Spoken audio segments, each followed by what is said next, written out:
Peggy 18.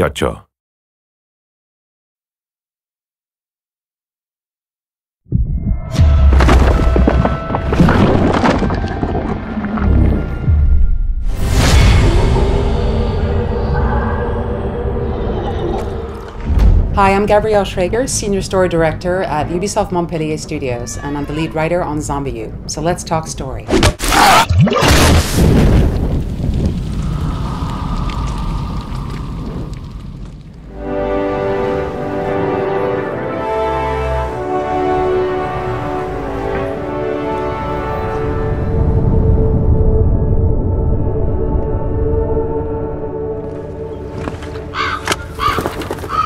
I've lived in London, and the team spent a lot of time walking around the city to take in its unique flavours and atmosphere.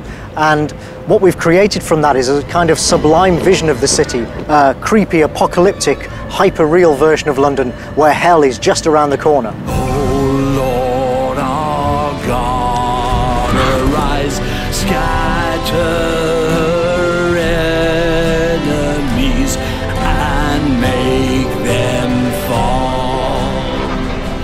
We have a variety of locations in ZombiU that reflect the contrast of modern London, from the splendour of Buckingham Palace to the squalor of a ruined council estate.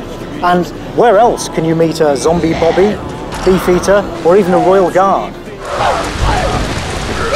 It is 2012, and the Black Prophecy is about to be realized. John Dee foresaw the coming of the apocalypse 400 years ago, and now you're right in the middle of it.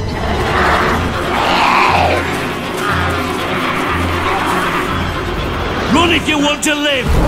In ZombiU, we have three main characters, each of whom has a different approach to survival and interpretation of John Dee's Black Prophecy. The Prepper is your mysterious guide and mentor, a survivalist who saw the apocalypse coming and prepared. He's ex-army and no nonsense, and he will do what he can to teach you to survive and live to see the Black Prophecy realized. Hey lad, over here. Come down into the station. Sandra is one of the leaders of the secret society known as the Ravens of Dee. They have spent centuries studying John Dee and the Black Prophecy, and their aim is to help as many survivors as they can escape from London. Sorry, that's all I can help with. I need to clear the other ramparts.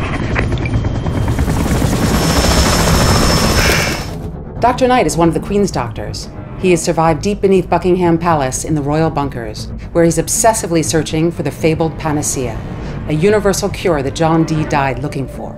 Welcome. Do make yourself at home. But please, don't touch anything. This is all vital scientific work. Dee was a fascinating man, one of the most compelling and mysterious people in British history. And so we created a rich, detailed mythology around his life and work for players to discover. What we soon realised was that the overall story of this game doesn't belong to the survivors you play. It belongs to you, the player. You're the one following the narrative from start to finish. We also encounter some other survivors up Brick Lane and see how they managed to stay alive. These characters help keep us in the flow of the game. Each one of our survivors benefits from the progress of the last and pursues the endgame, like a deadly relay race, in the hopes that maybe one of our survivors will make it out alive.